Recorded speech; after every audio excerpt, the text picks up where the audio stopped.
Le Premier ministre britannique Boris Johnson survit à un vote de confiance des députés de son camp et tente de se relancer pour se maintenir au pouvoir. Les combats font rage à Severodonetsk. À coups de bombardement, l'armée russe tente de conquérir la ville pour étendre son contrôle sur le Donbass. Un câble filaire équipé d'un port USB-C, ce sera la norme en 2024. Pour recharger son portable, l'Union européenne impose un chargeur universel unique. Un conseil des ministres pour tenter de se relancer. Boris Johnson a survécu lundi à un vote de confiance des députés de son parti, excédé par le scandale du Partygate. Le Premier ministre britannique doit maintenant se remettre en selle s'il souhaite garder le pouvoir et regagner le cœur de son électorat dans un contexte de forte inflation. Cela montre à quel point l'autorité du Premier ministre est faible et cela se confirme malheureusement pour Boris Johnson. Ça ne veut pas dire qu'il devra démissionner dans les plus brefs délais, mais cela signifie qu'il y aura des doutes persistants sur son leadership.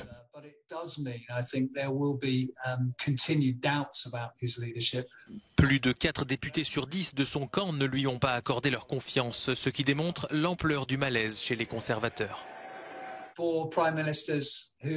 L'histoire des premiers ministres qui survivent à des votes de confiance n'est pas très brillante. Prenez Theresa May en 2018. En décembre, elle a survécu à ce vote avec une marge plus importante que Boris Johnson et elle est partie 6 mois plus tard. Boris Johnson ne peut pas être visé par une autre motion de défiance pendant 1 an. Un remaniement du gouvernement pourrait survenir prochainement pour contenter son électorat et récompenser ses plus proches alliés. À Mariupol, la vie reprend son cours d'après les médias russes. 3 semaines après la conquête de la ville et la reddition des soldats ukrainiens retranchés dans l'usine Azovstal, la ville détruite porte toujours les stigmates de la guerre. La Russie, qui contrôle désormais ce territoire, affirme avoir commencé à remettre à Kiev des dizaines de corps de combattants ukrainiens tués dans cette longue bataille. Selon des informations non confirmées, les dépouilles ont été transférées dans la capitale, où des tests ADN sont en cours pour identifier les soldats. C'est à 300 km plus au nord que les combats font rage. L'armée russe tente de prendre le contrôle de la ville clé de Severodonetsk à coups de bombardements incessants. Il s'agit pour Moscou d'achever sa mainmise sur le bassin du Donbass. L'armée russe essaie d'utiliser des forces supplémentaires en direction du Donbass, mais c'est le 103e jour et le Donbass ukrainien tient bon. Il tient bon, affirme Volodymyr Zelensky, le président ukrainien. Moscou progresse lentement dans le Donbass ces dernières semaines, avec des combats très violents. En plus de l'artillerie lourde, des combats de Russes sont en cours à Severodonetsk. La situation évolue d'heure en heure d'après Kiev. Les forces ukrainiennes tentent de résister au rouleau compresseur russe pour garder le contrôle de cette grande agglomération.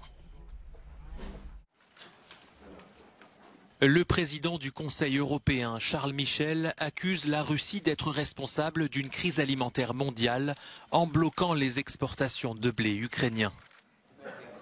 Un échange vif a eu lieu au Conseil de sécurité de l'ONU ce lundi.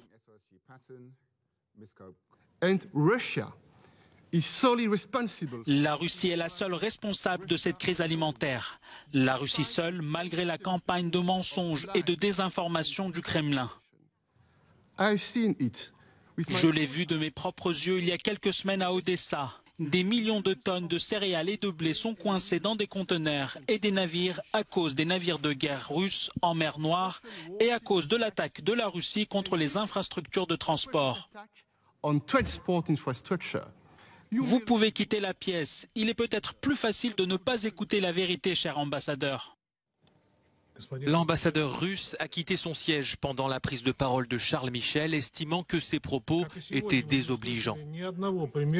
Le chef de la diplomatie américaine a lui aussi accusé Moscou de chantage sur le blé et a jugé crédibles les informations selon lesquelles la Russie vole des tonnes de céréales pour les vendre à son profit. Moscou affirme pour sa part que les pénuries de blé sont causées par l'Ukraine.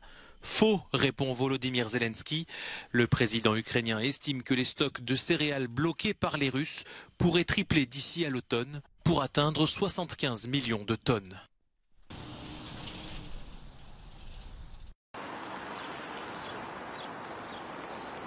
Retourner sur les planches malgré la guerre, la culture entame son lent redémarrage dans la capitale ukrainienne, relativement épargnée par les combats. Mais le danger ne se fait pas oublier. La semaine dernière, Kiev s'était de nouveau réveillé sous les bombes qui visaient une infrastructure ferroviaire dans la ville. Après les cinémas et l'Opéra national de Kiev, c'est désormais au tour du théâtre de Podil d'accueillir des nouveaux spectateurs sur ses fauteuils bleus. Un pari réussi, le théâtre a fait salle comble pour ses 3 premières pièces. On a essayé de monter une pièce avec peu de comédiens, 2 ou 3. Et aujourd'hui, c'est notre 3e pièce. On se demandait comment ça allait se passer, si les spectateurs viendraient au théâtre en temps de guerre, s'ils en auraient quelque chose à faire, si c'était utile.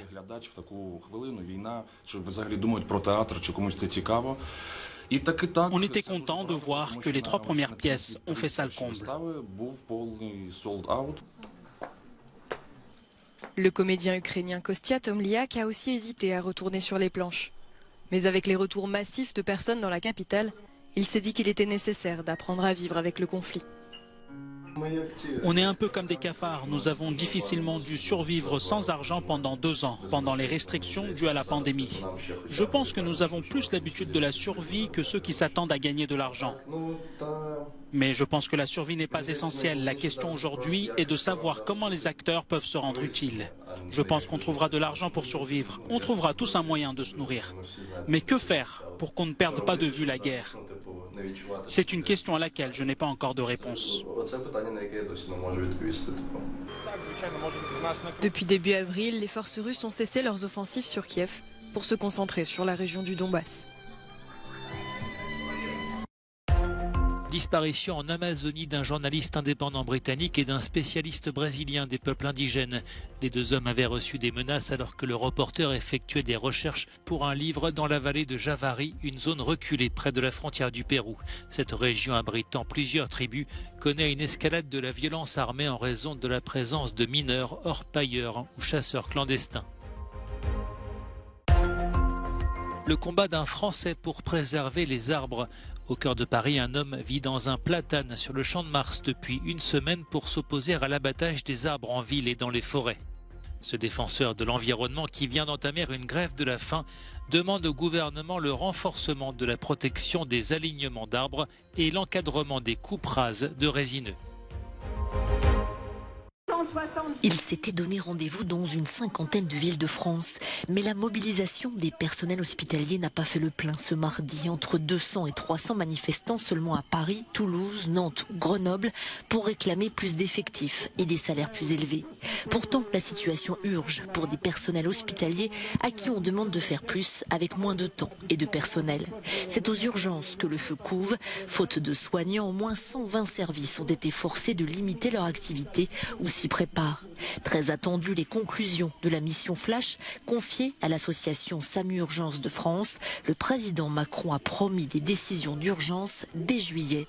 Pour remettre l'hôpital sur pied, des pistes sont déjà avancées comme la revalorisation du travail de nuit et du week-end ou l'obligation d'appeler le 15 pour filtrer l'accès aux urgences déjà mise en œuvre à Cherbourg ou à Bordeaux. On en rêvait tous, un chargeur qui s'adapte à n'importe quel smartphone, tablette ou appareil photo. Un rêve qui deviendra réalité à l'automne 2024 dans l'Union européenne. Les 27 se sont mis d'accord ce mardi pour imposer un chargeur filaire universel de type USB-C. Une bonne nouvelle pour les consommateurs qui n'auront plus besoin de changer de dispositif à chaque nouvel appareil, mais pas que. Cette nouvelle règle permettra d'économiser plus de 1000 tonnes de déchets électroniques par an. Vous vous rendez compte ? Et tout ça grâce à une seule réglementation et aussi une réduction annuelle de près de 200 kg de CO2, ce qui équivaut à 10 millions de smartphones et 2600 tonnes de matières premières. Et nous savons que ces jours-ci sont critiques sur les matières premières plus que jamais.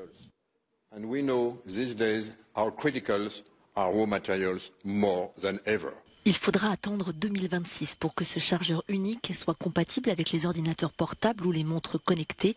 La réglementation prévoit aussi une harmonisation de la vitesse de charge, quel que soit l'appareil utilisé. Il aura fallu attendre 13 ans pour obtenir cette avancée et vaincre la résistance des entreprises. Apple s'était opposé au texte européen, estimant qu'il étoufferait l'innovation. Il continue à faire cavalier seul avec sa technologie de charge Lightning.